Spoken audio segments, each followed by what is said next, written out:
Argentina ആരാധകർക്ക് സന്തോഷങ്ങൾ ഇങ്ങനെ കിട്ടിക്കൊണ്ടിരിക്കുകയാണ്. ഓരോ 2 ദിവസം കൂടുമ്പോഴും സന്തോഷം ഇങ്ങനെ കൂടിക്കൂടി വരികയാണ്. സന്തോഷം മീൻസ് കളിയിലെ പെർഫോമൻസിൽ ചിലപ്പോൾ ആരാധകർക്ക് അഭിപ്രായ വ്യത്യാസം ഉണ്ടാകും. പക്ഷേ അതിൻ്റെ എൻഡ് പ്രൊഡക്റ്റിൽ ആരാധകർ വളരെ ഹാപ്പിയാണ്. കാരണം ത്രില്ലിംഗ് മൊമെൻറ്റും ഡ്രാമാറ്റിക് ഒക്കെ കടന്ന് അവസാനത്തെ ചിരിക്കുന്നത് അർജന്റീന ടീം തന്നെയാണ്.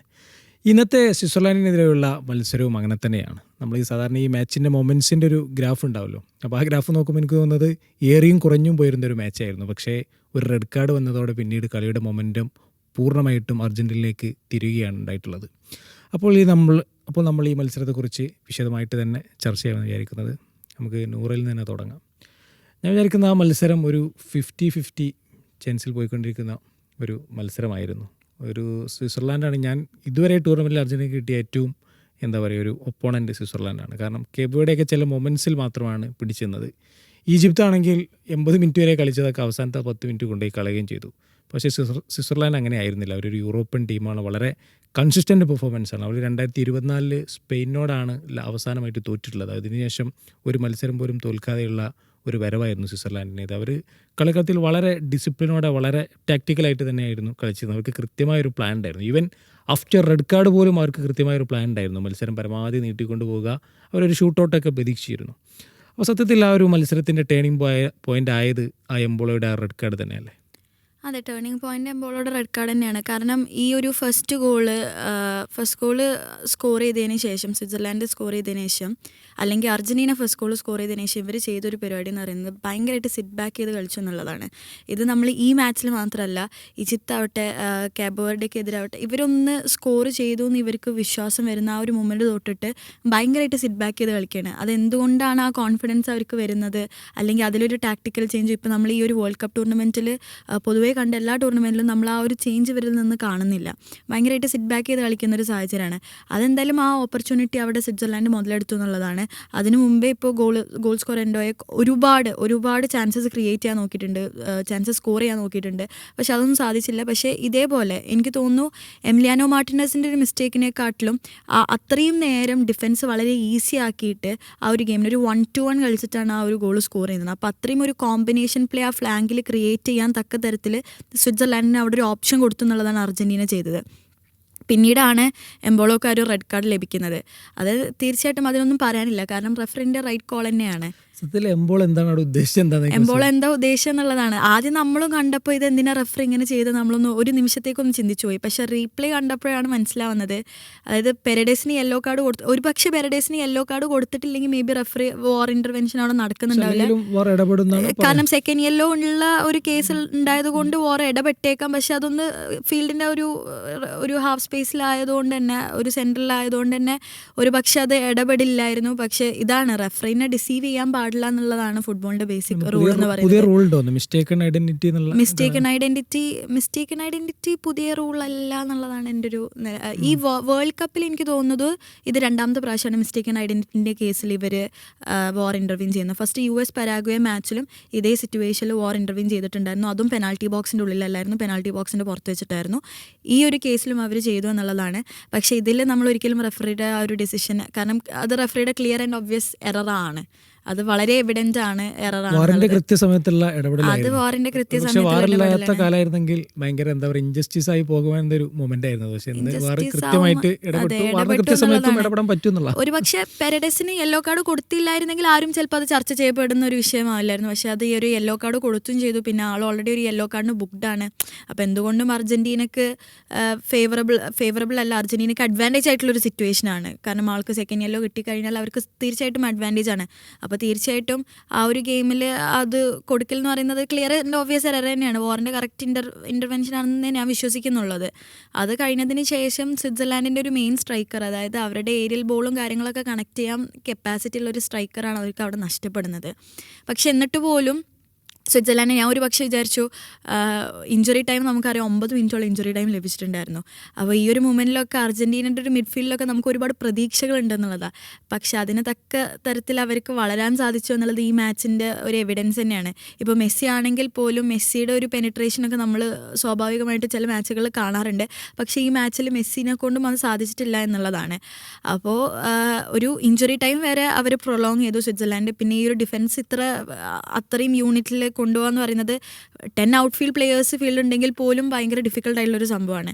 അപ്പോൾ ഈ ഒരു 9 ആളെ വെച്ചിട്ട് മാത്രം, ഗോൾ കീപ്പർ അടങ്ങുന്ന ഒരു 10 ആൾക്കാരെ വെച്ചിട്ട് മാത്രം ആ ഒരു ഡിഫെൻസിനെ അത്ര ഒരു സിംഗിൾ യൂണിറ്റ് ആയിട്ട് കൊണ്ടുവരുന്നത് ഈസി അല്ല.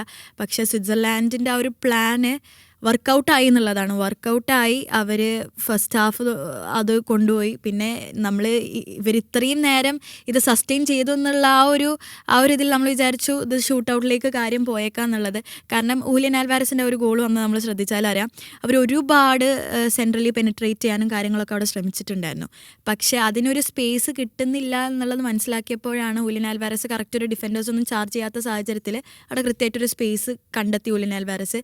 പിന്നെ അത് ആ ഒരു ഓപ്ഷൻ സ്ട്രൈക്ക് ചെയ്തു. പിന്നെ അതൊരു ഭയങ്കര ഇൻഡിവിജ്വലി ബ്രില്യൻ്റ് ആയിട്ടുള്ള ഗോളായിരുന്നു. ഗോൾ കീപ്പർ കറക്റ്റ് ജഡ്ജ്മെൻ്റ് ആയിരുന്നു, പക്ഷേ ടോപ്പ് കോർണറിലോട്ടാണ് ഗോൾ പോയത്.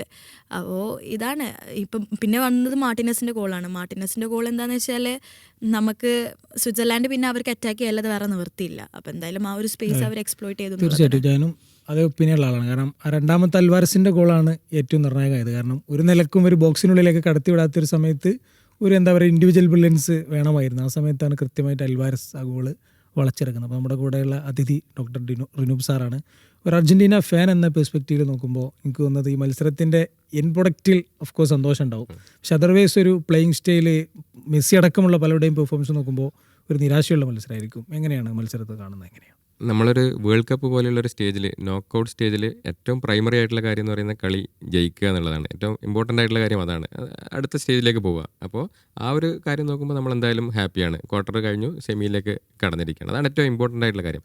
അതുപോലെ തന്നെ നന്നായിട്ട് കളിച്ചു എന്ന് വെച്ച് കഴിഞ്ഞാൽ ചില പീരീഡ്സ് നന്നായിട്ട് കളിച്ചു. പക്ഷേ കൂടുതലും ഒരു സ്വിറ്റ്സർലൻഡിനായിരുന്നു മൊമെൻറ്റം കൂടുതലും ഉണ്ടായിരുന്നത്. ആ ഒരു റെഡ് കാർഡ് വരെ അവർ ഗോൾ സ്കോർ ചെയ്ത ഉടനെയാണ് ആ റെഡ് കാർഡ് വരുന്നത്. അതുവരെ അവർ കൃത്യമായിട്ടുള്ള ഒരു മൊമെൻറ്റം മെയിൻറ്റെയിൻ ചെയ്തിരുന്നു സ്വിറ്റ്സർലൻഡ്.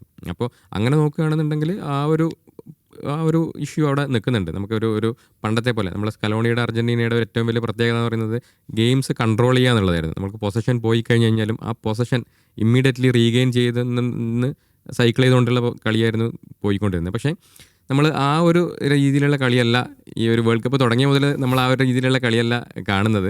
ഈ കളിയും വ്യത്യസ്തമല്ല. നമ്മൾ ആക്ച്വലി കഴിഞ്ഞ കളി കഴിഞ്ഞപ്പോൾ, അതായത് ഈജിപ്തുമായിട്ടുള്ള കളി കഴിഞ്ഞപ്പോൾ അതിൻ്റെ എൻഡിങ് എന്ന് പറയുന്നത് ഒരു ത്രില്ലിംഗ് എൻഡിങ് ആയിരുന്നു. അതൊരു എന്താ പറയുക, നമ്മൾ ഈ മൊത്തത്തിൽ കണ്ട പാറ്റേണിൻ്റെ ഒരു ചേഞ്ചിങ് മൊമെൻ്റ് ആയിരിക്കും. അതായത് വേൾഡ് കപ്പിലെ ഒരു ചേഞ്ചിങ് മൊമെൻ്റ്. അതായത് നമ്മൾ ഈ വേൾഡ് കപ്പിൽ നമ്മൾ വിചാരിച്ചത്രയും നന്നായിട്ട് കളിച്ചിട്ടില്ല ചില കളികളൊക്കെ. അതിനെ മാറ്റിമറിക്കുന്ന രീതിയിലുള്ള ഒരു ടീം പെർഫോമൻസാണ് അവസാനത്തെ ഒരു 15 മിനിറ്റ് ഈജിപ്തിനെതിരെ കണ്ടത്.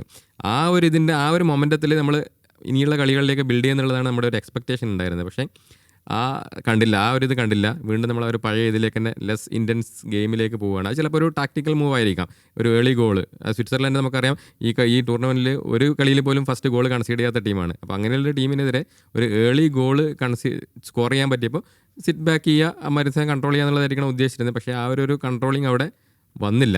അത് സ്വിറ്റ്സർലൻഡിൻ്റെ ഗെയിമിലേക്ക് തിരിച്ചു വരാൻ വേണ്ടിയിട്ടുള്ള ഒരു അവസരം ഉണ്ടാക്കി. പക്ഷേ നമ്മളൊരു ചാമ്പ്യൻ ടീമിൻ്റെ ക്വാളിറ്റി എന്ന് പറയുന്നത് നമ്മൾ നന്നായിട്ട് കളിക്കാതിരിക്കുമ്പോഴും ജയിക്കുക എന്നുള്ളതാണ് ഒരു ചാമ്പ്യൻ ടീമിൻ്റെ ക്വാളിറ്റി എന്ന് പറയുന്നത്. ആ ഒരു ക്വാളിറ്റി ഇവിടെ കാണിച്ചിട്ടുണ്ട്. അപ്പോൾ അതൊരു നല്ലൊരു പോസിറ്റീവായിട്ടുള്ള കാര്യം തന്നെയാണ്. പിന്നെ അതുപോലെ തന്നെ ഗോളുകളും, ഇപ്പോൾ ഫസ്റ്റ് ഗോൾ ആ ഒരു കളിയുടെ തുടക്കത്തിൽ തന്നെ ഒരു ഗോൾ സ്കോർ ചെയ്യാൻ പറ്റില്ല സ്വിറ്റ്സർലൻഡിനെതിരെയുള്ള ടീമിനെതിരെ. അത് കണ്ടു കഴിഞ്ഞാൽ ആ ഗോൾ സ്കോർ ചെയ്ത ഉടനെ സ്കലോണി വാൾട്ടർ സാമുവലിനെ കെട്ടിപ്പിടിച്ച് കമ്മ്യൂണിക്കേറ്റ് ചെയ്യുന്നുണ്ടായിരുന്നു. പ്രോബബ്ലി അതൊരു ട്രെയിനിങ് ഗ്രൗണ്ട് റുട്ടീൻ ആയിരിക്കണം. സ്വിറ്റ്സർലൻഡിനെ പിന്നീട് ബീറ്റ് ചെയ്യാൻ പാടാ. അതെ. അത് നമ്മളെ ഗ്രൗണ്ടിൽ ഏറ്റവും ഹൈറ്റുള്ള പ്ലെയറല്ല മക്കാലിസ്റ്റർ. പക്ഷേ correct leap, correct connection, second പോസ്റ്റിലേക്ക് പോയി. അതൊരു ട്രെയിനിങ് ഗ്രൗണ്ട് റുട്ടീൻ അത് നല്ല രീതിയിൽ വർക്കൗട്ടായി. അതിനുശേഷം പക്ഷേ നമുക്കൊരു കാര്യമായിട്ടുള്ള ഒരു അറ്റാക്കിംഗ് മൂവ്മെൻറ്റ്സോ അല്ലെങ്കിൽ ഒരു ഗെയിം ചേഞ്ചിങ് മൊമെൻറ്റ്സ് എന്ന് പറയുന്നത് അധികം ഉണ്ടായില്ല. അപ്പോഴാണ് ഈ എക്സ്ട്രാ ടൈമിൽ അൽവാരസിന്റെ ഒരു ഗോൾ വരുന്നത്. അത് ഒന്നൊന്നര ഗോളായിരുന്നു ഈ വേൾഡ് കപ്പിൽ തന്നെ one of the best goal എന്ന് പറയാം. മറ്റേ സിഡ്നി ലോപ്പസ് അടിച്ച ഗോൾ. അതെ. അതും നമുക്കറിയാം അൽവാരസ് ഈ ഒരു വേൾഡ് കപ്പിൽ ഗോൾ കണ്ടെത്താൻ സ്ട്രഗിൾ ചെയ്യുന്നൊരു ടൈമും കൂടിയായിരുന്നു. അപ്പോൾ ഈ ഒരു ഗോള് ടീമിന് അടുത്ത റൗണ്ടിലേക്കുള്ള മുന്നേറ്റം സാധ്യമാക്കി. അതുപോലെ തന്നെ അൽവാരസിൻ്റെ ഒരു ഫോമും അതുപോലെ തന്നെ ഒരു മെൻറ്റാലിറ്റിയൊക്കെ ഇമ്പ്രൂവ് ചെയ്യുന്നത് നമുക്ക് പ്രതീക്ഷിക്കാം. സെമിയിലേക്ക് പോകുമ്പോൾ അത് ടീമിന് വലിയൊരു ബൂസ്റ്റ് ആയിരിക്കും. അതുപോലെ തന്നെ ലൗറ്റാറോ മാർട്ടിനസ് കഴിഞ്ഞ കളിയിലൊരു നല്ലൊരു അസിസ്റ്റ് ഉണ്ടായിരുന്നു. അത് ഈ കളിയിലൊരു ലാസ്റ്റ് മിനിറ്റ് ഒരു ഗോളും കൂടി വന്നു. അപ്പോൾ രണ്ട് സ്ട്രൈക്കേഴ്സും ഗോൾ അടിച്ചു എന്ന് പറയുന്നത് വലിയൊരു കാര്യമാണ്. പക്ഷേ നമ്മളെ മെസ്സിയുടെ ഒരു റെക്കോർഡ് ഒരു ഗോൾ സ്കോറിംഗ് സ്ട്രീക്ക് എൻഡ് ചെയ്തു എന്നുള്ളത് ഒരു വിഷമമുള്ള കാര്യമാണ്. കഴിഞ്ഞ വേൾഡ് കപ്പിന്റെ നോക്കൌട്ട് സ്റ്റേജ് മുതൽ കണ്ടിന്യൂസ് ആയിട്ട് എല്ലാ മത്സരങ്ങളിലും ഗോൾ സ്കോർ ചെയ്തുകൊണ്ട് വരികയായിരുന്നു. എംബാപ്പയൊക്കെ ഒപ്പത്തിനൊപ്പം നിൽക്കുകയാണ്. വേൾഡ് കപ്പ് ടോപ്പ് സ്കോറർ ചാർട്ടിൽ എംബാപ്പയ്ക്കൊപ്പം നിൽക്കുകയാണ്. ഈ കളിയിൽ ഒരു അസിസ്റ്റ് കൂടി ഉണ്ട്.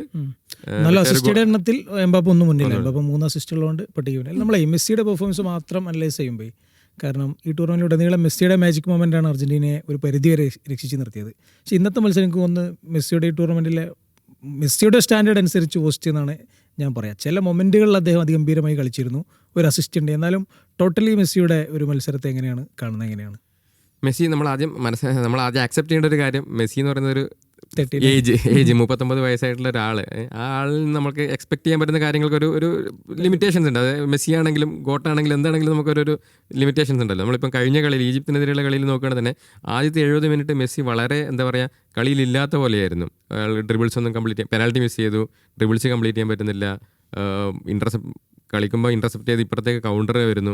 അപ്പോൾ അങ്ങനെയുള്ള ഒരു ഇതിലാണ് പോയിക്കൊണ്ടിരുന്നത്. പക്ഷേ അവസാനത്തെ 15 മിനിറ്റ് മെസ്സി ആ കളി അങ്ങനെ മാറ്റി എന്നുള്ളത് നമ്മൾ കണ്ടതാണ്. അപ്പോൾ ആ മെസ്സി എന്നുള്ളൊരു പ്ലെയർ ഗ്രൗണ്ടിലുള്ളപ്പോൾ അത് ഏത് സമയത്തും നമുക്കൊരു പോസിറ്റീവ് ഇമ്പാക്റ്റ് ഉണ്ടാക്കാൻ പറ്റുന്ന ഒരു പ്ലെയറാണ്. അപ്പോൾ ആ ഒരു ഇതിൽ തന്നെയാണ് ടീം, അത് സ്കലോണി ആണെങ്കിലും ആ രീതിയിൽ തന്നെയാണ് മുന്നോട്ട് പോകുന്നത്. അതായത് ഗ്രൗണ്ടിൽ മെസ്സി ഉള്ളിടത്തോളം സമയം എല്ലാവർക്കും ഒരു പ്രതീക്ഷയുണ്ട്. ഒരു മൊമെൻ്റ് ഓഫ് മാജിക് മെസ്സിയുടെ ഇന്നുണ്ടാവും. ഒരു ത്രൂ ബോൾ അല്ലെങ്കിൽ ഒരു ചെറിയൊരു സ്പേസ് കിട്ടിയ തന്നെ അത് ഇന്നൊരു ഉണ്ടായിരുന്നു. ചെറിയൊരു സ്പേസ് കിട്ടിയ സമയത്ത് സെക്കൻഡ് പോസ്റ്റിലേക്ക് കേൾ ചെയ്തു, പക്ഷേ അത് ഗോളി സേവ് ചെയ്തു. അതുപോലെ തന്നെ ഒരു മാജിക് ഫ്രീ കിക്ക് അതെപ്പോഴും മെസ്സിയുടെ കാലിൽ എപ്പോഴും ഉണ്ടാകും. അപ്പോൾ ആ ഒരു പ്രതീക്ഷ കോച്ചിനുണ്ട്, കൂടെ കളിക്കുന്ന ആൾക്കാർക്കുണ്ട്, അതുപോലെ തന്നെ നമ്മൾ ആരാധകർക്കുണ്ട്. അപ്പോൾ നമ്മൾ മത്സരത്തിലേക്ക് വീണ്ടും വരുമ്പോൾ മെസ്സിയുടെ പെർഫോമൻസിനപ്പുറത്തേക്ക് മെസ്സി എനിക്കൊന്ന് അർജൻറ്റീനയുടെ സെറ്റ് പീസ് കുറച്ചും കൂടി അക്യുറേറ്റ് ആയിരുന്നു. പക്ഷേ സ്വിറ്റ്സർലാൻഡിൻ്റെ സെറ്റ് പീസുകൾ പൊതുവേ ദുർബലമായിരുന്നു. എനിക്കൊന്ന് ഷാക്ക് അടിച്ച ഒരു ഫ്രീ കിക്ക് മാറ്റി നിർത്തിയാൽ മൊത്തത്തിൽ അവരുടേത് ഷോക്കായിരുന്നു എൻ്റെ അഭിപ്രായം. നമ്മൾ ഇന്നലെ തന്നെ പറഞ്ഞിരുന്നു ഈ ക്വാർട്ടർ ഫൈനലിലെ ടീമുകളിൽ സെറ്റ് പീസിൽ ഗോൾ നേടാത്ത ഒരു ടീം സ്വിറ്റ്സർലാൻഡാണെന്ന് പറഞ്ഞത്. അവിടെ സെറ്റ് പീസുകളിൽ കോർണർ ആയാലും ഫ്രീ കിക്ക് ആയാലും ഒക്കെ ഒരു അൺസർട്ടനിറ്റി ഉണ്ടായിരുന്നു അതിൻ്റെ ഒരു അവസാനത്തേത്. അതുപോലെ തന്നെ അവരുടെ ഫൈനൽ ലാപ്പിലുള്ള അവരുടെ ടച്ചുകളും പലതും നല്ല പാസുകളായിരുന്നെങ്കിൽ ഗോളാക്കാൻ പറ്റുമായിരുന്ന ഒരുപാട് മുന്നേറ്റങ്ങൾ അവർക്കുണ്ടായിരുന്നു, പ്രത്യേകിച്ചും റെഡ് കാർഡിന് മുമ്പുള്ള അവസരങ്ങൾ. പക്ഷേ ഒരുപാട് മിസ് പാസുകൾ അവരുടെ ഭാഗത്ത് നിന്ന് വന്നെന്ന് തോന്നി. പിന്നെ എനിക്ക് തോന്നുന്നു എന്നിട്ട് പോലും അവരൊരു മെൻറ്റാലിറ്റി കൊണ്ടാണ് പിടിച്ചു നിർത്തിയത്. പ്രത്യേകിച്ചും ഷാക്ക അതിഗംഭീരമായിട്ടൊരു ലീഡർഷിപ്പ് ക്വാളിറ്റിയിൽ അവസാന മിനിറ്റ് വരെ കളിച്ചിട്ടുണ്ട്. ചില സമയത്തൊക്കെ മെസ്സിയെ പൂട്ടിയതും ഷാക്കിയാണ് ചില നിർണായകമായ സമയങ്ങളിൽ. എങ്ങനെയാണ് സ്വിറ്റ്സർലാൻഡിൻ്റെ ഒരു പെർഫോമൻസിനെ ടോട്ടലി എങ്ങനെയാണ് കാണുന്നത്? സ്വിറ്റ്സർലാൻഡിൻ്റെ പെർഫോമൻസ് ഇപ്പോൾ ഈ പറഞ്ഞ പോലെ സെറ്റ് പീസിൻ്റെ കാര്യം ഉണ്ടായിരുന്നു. എനിക്ക് തോന്നുന്നു അവസാന മൂമെൻറ്റിൽ, അതായത് എക്സ്ട്രാ ടൈമിൽ തന്നെ ഇവർക്കൊരു സെറ്റ് പീസ് ചാൻസ് കിട്ടുന്നുണ്ട്. ഏകദേശം ഒരു ലെഫ്റ്റ് ഏരിയനോടനുബന്ധിച്ചാൽ തോന്നുന്നു അതും അവർക്ക് കൺവേർട്ട് ചെയ്യാൻ സാധിക്കുന്നില്ല. പക്ഷെ അപ്പോൾ നമ്മൾ ജസ്റ്റ് ഒന്ന് ഭയന്നു, കാരണം അവരുടെ ഒരു ഡിഫൻസ്, പിന്നെ എന്തായാലും ഡിഫൻസിനെ എക്സ്പ്ലോയിറ്റ് ചെയ്യാൻ സുഖമാണല്ലോ. പക്ഷെ അത് അവർ കറക്റ്റായിട്ട് റിട്രീറ്റ് ചെയ്തിട്ട് അവരത് കീപ്പ് ചെയ്തു എന്നുള്ളതാണ്.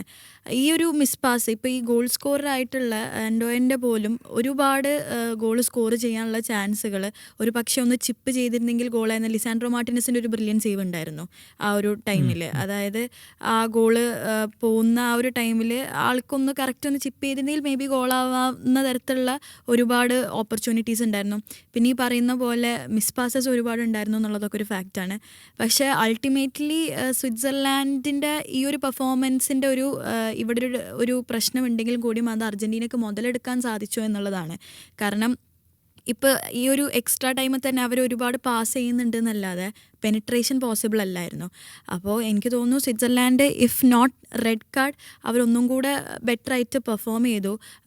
അർജൻറ്റീന സിറ്റ് ബാക്ക് ചെയ്തപ്പോൾ, കാരണം അപ്പോഴും അറിയാം നമുക്ക് അർജൻറ്റീനയുടെ സൈഡിൽ തന്നെയാണ് അഡ്വാൻറ്റേജ്. 1-0 എന്നുള്ള സ്കോർ ലൈനിലാണ് അർജൻറ്റീന നിൽക്കുന്നത്.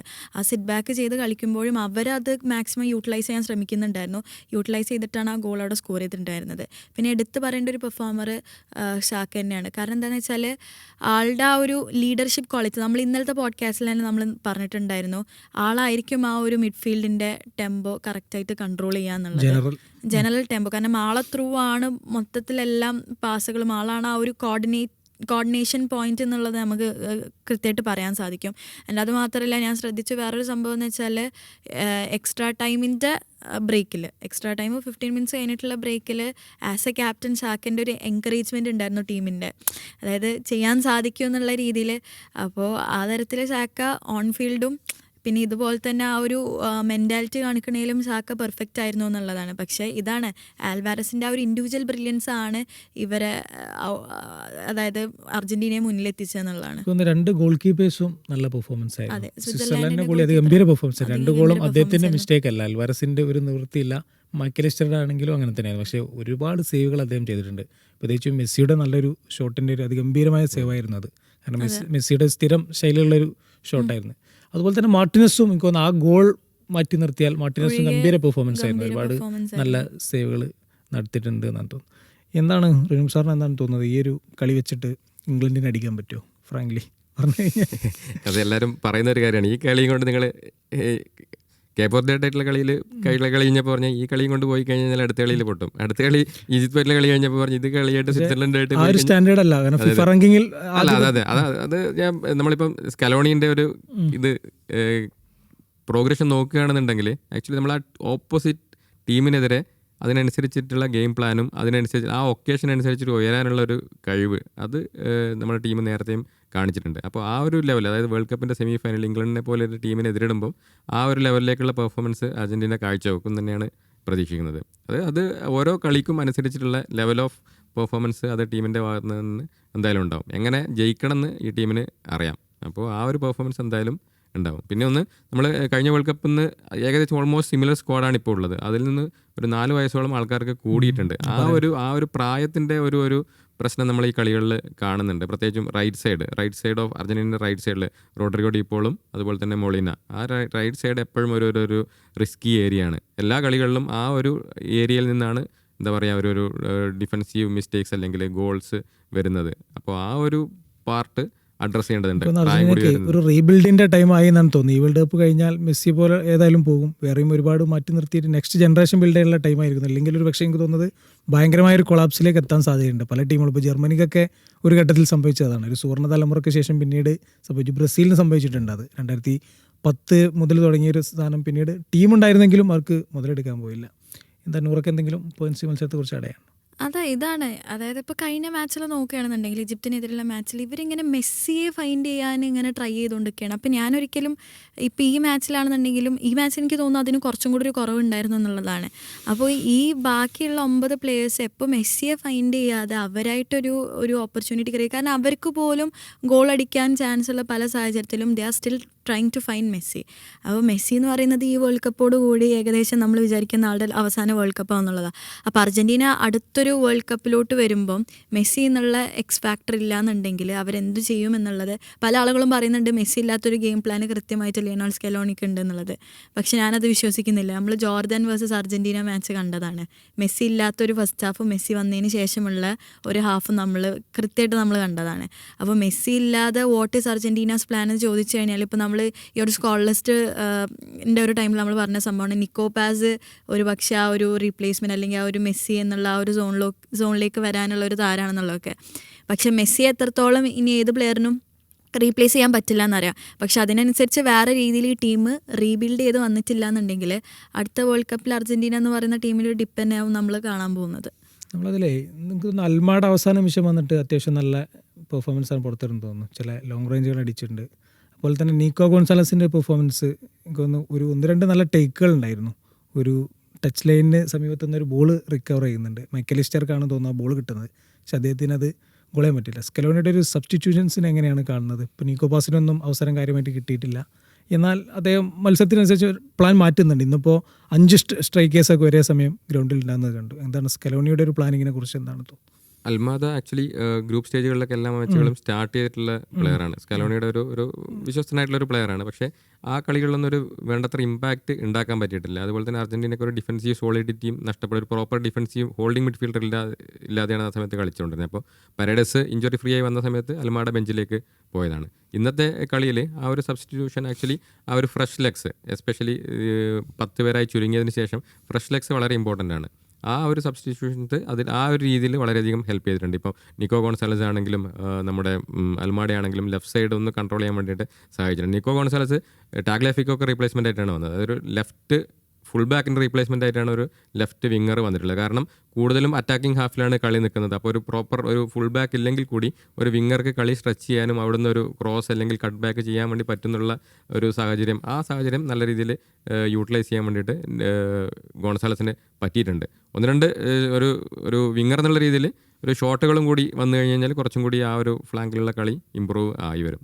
നമുക്കൊരു ആ ഒരു സബ്സ്റ്റിറ്റ്യൂഷൻ പാറ്റേൺ ഇപ്പോൾ നമ്മൾ കാണുകയാണെന്നുണ്ടെങ്കിൽ ടാഗ്ലഫിക്കൊക്കെ പകരമാണ് ഗോൺസാലസ് വന്നിട്ടുള്ളത്. അത് കളി ചേസ് ചെയ്യുമ്പം കഴിഞ്ഞ കളിയിലും അങ്ങനെ തന്നെയാണ് വന്നിട്ടുള്ളത്. ടാഗ്ലഫിക്കൊക്കെ പകരം ഫുൾ ബാക്കിന് പകരം ഒരു വിങ്ങറാണ് സബ്സ്റ്റിറ്റ്യൂഷനായിട്ട് വന്നിരിക്കുന്നത്. അത് ഗെയിം ചേസ് ചെയ്യുമ്പം മറ്റേ ടീം അവരുടെ ഹാഫിൽ പാർക്ക് ചെയ്യുന്ന സമയത്ത് അതിനെ ബ്രേക്ക് ചെയ്യാൻ പറ്റുന്നത് നല്ലൊരു ഓപ്ഷനാണ്. ഇത് നേരെ തിരിച്ച് ഇപ്പോൾ അർജൻറ്റീന ലീഡ് ചെയ്തിരിക്കുന്ന സമയമാണെന്നുണ്ടെങ്കിൽ കുറച്ചും കൂടി ഡിഫെൻസീവായിട്ടുള്ള മെദീനെ അങ്ങനെ ആയിരിക്കാം അവിടെ സബ്സ്റ്റിറ്റ്യൂഷനായിട്ട് വരിക. അപ്പോൾ സ്കലോണിയുടെ സബ്സ്റ്റിറ്റ്യൂഷൻ എന്ന് പറയുന്നത് സ്പോട്ട് ഓൺ ആണ്. അത് കഴിഞ്ഞ മത്സരത്തിൽ കണ്ടതാണ്, ഈ മത്സരത്തിലും കണ്ടതാണ്. ഒരു ചേസ് ചെയ്യുന്ന സമയത്ത് ഒരു എക്സ്ട്രാ ഒരു സ്ട്രൈക്ക് ഒരു ലോപ്പസിനെയും കൂടി ഇറക്കിയിട്ടുണ്ടായിരുന്നു. അത് ബോക്സിൽ കൂടുതൽ ബോഡീസിനെ വെക്കാൻ വേണ്ടിയിട്ട് ഒരു ക്രോസ് ഹൈറ്റുള്ള പ്ലെയറാണ് ലോപ്പസ്. അപ്പോൾ ആ ഒരു ഏരിയൽ അഡ്വാൻറ്റേജും കൂടി യൂസ് ചെയ്യാൻ വേണ്ടിയിട്ടായിരിക്കണം ഒരു എക്സ്ട്രാ സ്ട്രൈക്കറേയും കൂടി വന്നിട്ടുള്ളത്. അപ്പോൾ ഇനി അർജന്റീനയുടെ വിമർശകർ ഇതുവരെ പറഞ്ഞിരുന്നത് അർജന്റീനയ്ക്ക് സെമി വരെ കാര്യങ്ങൾ എളുപ്പമാണ്, പിന്നെ ഫിഫ റാങ്കിൽ ആധിപത്യമുള്ള ഒരു ടീം പോലും നേരിടാതെയാണ് അർജന്റീന സെമിയിലേക്ക് മുന്നേറുന്നത് എന്നൊക്കെയായിരുന്നു. അപ്പോൾ ഇനിയുള്ളത് സെമി മത്സരമാണ്. അർജന്റീനയുടെ എന്താ പറയുക പരമ്പരാഗത വരിയായിട്ടുള്ള ഇംഗ്ലണ്ടുമായിട്ടുള്ള മത്സരത്തിന് നമുക്ക് കാത്തിരിക്കാം. ഞാനും നേരത്തെ ഡോക്ടർ പറഞ്ഞ അഭിപ്രായത്തോടാണ്. ഓരോ കളിയും ഓരോ മത്സരങ്ങളാണ്. അപ്പോൾ അതിനനുസരിച്ചുള്ള പ്ലാനുകളുണ്ടാവും. നമ്മൾ ഇപ്പോൾ ഈജിപ്തിനോട് 2-0 പിന്നിൽ നിന്ന് തിരിച്ചു വന്നു എന്ന് കരുതി ചിലപ്പോൾ ഇംഗ്ലണ്ടിനോട് അതേ കളി ആവണമെന്നില്ല. ഒരു ടൂർണമെൻറ്റ് എന്ന് പറയുന്നത് അങ്ങനെയാണ്. ഒരു ടൂർണമെൻറ്റ് ജയിക്കാനുള്ള എല്ലാ മെൻറ്റാലിറ്റിയും ഈ ടീമിനുണ്ട് എന്ന് തന്നെയാണ് ഞാൻ വിശ്വസിക്കുന്നത്.